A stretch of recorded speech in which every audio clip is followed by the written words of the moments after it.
What's going on, everybody? Welcome into the Green Bay Packers Report. My name is Joey Peterson. Hope you guys enjoy the stress-free Sunday, not having to worry about the Green Bay Packers. Just get to watch a ton of other teams lose or win games. And we're going to keep those good vibes going because on today's show, we're going to talk about the Green Bay Packers finally getting the news they've been waiting for since, I'll give you a little hint, last January. I'll tell you what that is in just a couple of seconds. Before that, though, we're 33 subscribers away from our next massive milestone of 14,000. And then after we pass that, it's right on to 15,000 subscribers, our biggest one yet. But we got to get there first, okay? I need 33 diehard Packers fans to hit that subscribe button because guess what? It does not cost you a dime. If you love Green Bay, if you want to be the most knowledgeable Packers fan in the world, this is where you have to be. So subscribe. So breaking news, we got it earlier today. Christian Watson officially back at practice. And that's the exact update that every single one of us have been waiting to hear since he tore that ACL in early January. Christian Watson was talking about it after practice, talking about that rehab. And the reason he's able to be back so quickly after that, saying, I haven't really taken a day off since my surgery. And it's obvious to see. Right? You don't come back 200-something days after an ACL surgery if you're taking days off. He's attacked it, and he's been rewarded for that. It's been an up-and-down timeline over the past 8-9 months. Tore that ACL against the Bears. Then we got that first update from him in May that recovery's going great. He's running routes on his Instagram story on June 24th. Then he signed that one-year extension September 16th, and now we've got this news today. So the fact that he's back at practice, it means that Green Bay opened up his 21-day practice period. Basically what that means is a player that started the season on the IR, injured reserve, or the PUP list, which is what Christian Watson started on, that stands for physically unable to perform, they can begin to practice without taking a spot on the active roster.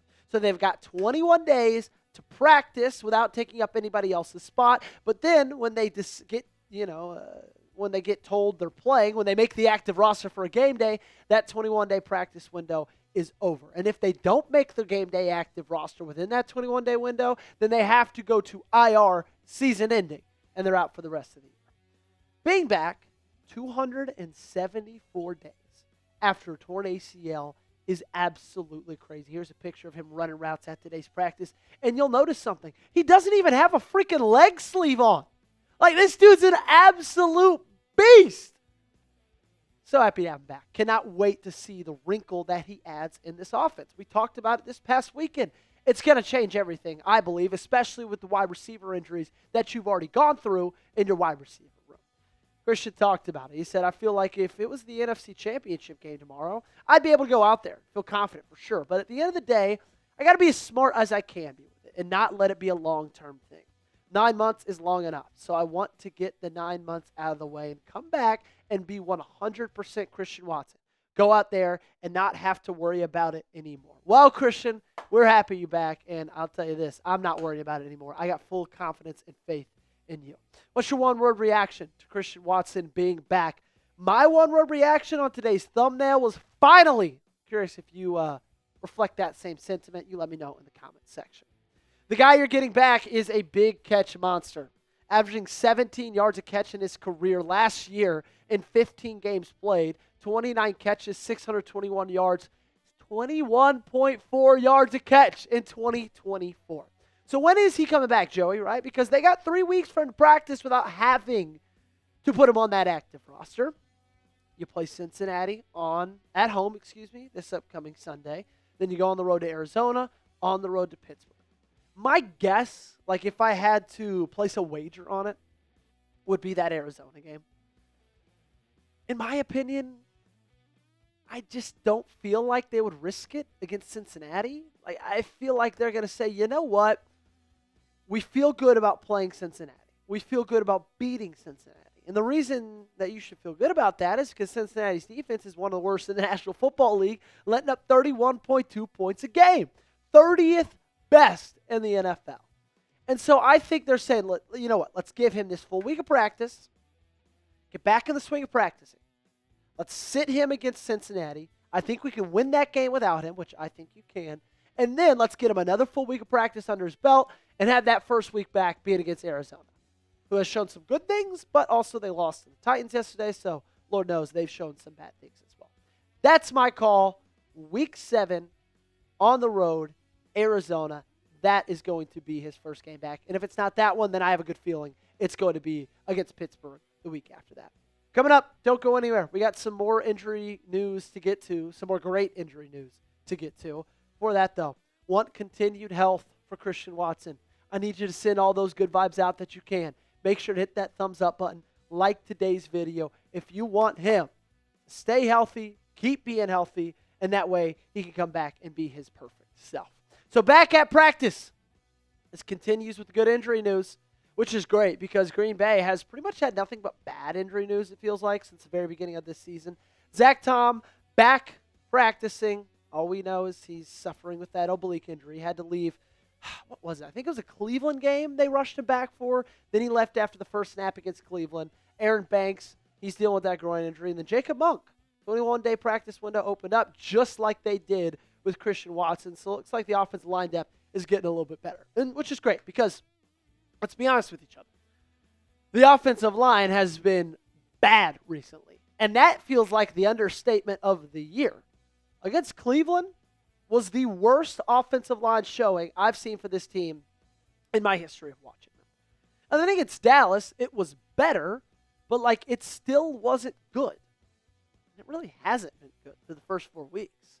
The pressure rate last year, only 34.4% let up. This year, those should be flopped. Last year was 20.7. This year's 34.4. Last year, 4.4 yards a carry for Josh Jacobs. This year, that's down to 3.3. If you look at their PFF pass block ranking, 26th best in the National Football League. And it's not just one person's fault, okay? I think it'd be ridiculous to just call out one of the offensive linemen and say, the reason we're playing bad is because of you. But also, Sean Ryan has not been good. He's not been good whatsoever.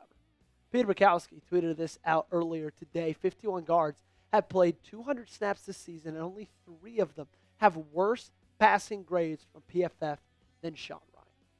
Goes on to make a point about Jordan Morgan needing to compete. If he's not going to be competing with Rasheed Walker, he should be competing with Sean Ryan, and I totally agree with that sentiment. If I'm Matt LaFleur, if I'm Stenovich, I wouldn't mind one bit throwing Jordan Morgan at that right guard spot, seeing if that helps. I wouldn't mind one bit even throwing Darian Kennard at that right guard spot, who came in and was this team's right tackle in replace of Zach Tom, played phenomenally, but from what we know about Kennard is he's kind of a utility guy. He can play on the inside, he can play on the outside, he can play pretty much anywhere you need him to. And let's be frank, it can't get much worse than Sean Ryan. All that to say, the bye week seems like it came at the perfect time.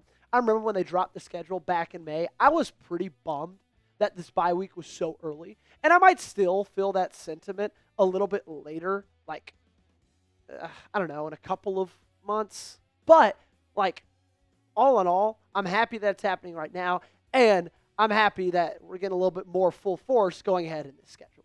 Before we go any further, I got to tell you guys about a brand new deal that we're offering you guys. If y'all go to chatsports.com/GPGT, you can get this Go Pack Go t-shirt for only $26. It was $35.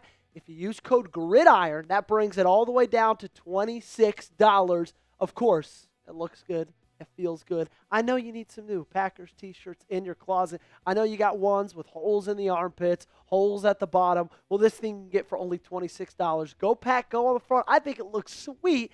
All you got to do is go to chatsports.com/GPGT. I put that link in the comments and in the description of today's video. Made it super easy. You don't got to memorize anything. You don't even need to type anything. Just click, boom, and you're there.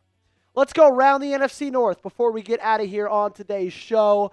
Chicago Bears had a bye week. They did not play. They did not lose because you can't lose on a bye. Believe me, if you could have, Chicago would have figured out a way to do that yet already. Detroit Lions, they beat Cincinnati 37-24. Cincinnati is horrible. They are horrible. We're actually going to talk more about them, obviously, upcoming in the week. I'll have a preview for that game out for you guys later this week. But Detroit took care of things. Minnesota barely, and I mean at the buzzer, beat the Cleveland Browns 21-17 was that final score. That game was in London. Really interesting and weird game. I continue the sentiment of Cleveland's not a bottom 5 team. They're bottom 10, but they're not bottom 5. Okay, but still, Minnesota barely ekes that one out. Your current NFC North odds as they sit right now: Detroit Lions are the favorites, plus 105. That change happened this weekend. Green Bay, Cincinnati, very close second at plus 120. Then you find Minnesota at plus 1,100. And then down at the bottom, Chicago Bears, that's where they still sit, plus 1,800. Right now, I still find some good value with Green Bay, plus 120, but obviously it's a Packers report. Of course, I'm going to say that. Before we get out of here, let me know who wins the NFC North out of those 4 teams. You think it's Green Bay, Detroit, Chicago, Minnesota? Let me know in the comments section. And while you're down there, you will find the links to my social media at Joey Peterson8 on Twitter, at Joey Peterson8 on Instagram. If you're not subscribed, change that today by hitting that sub button.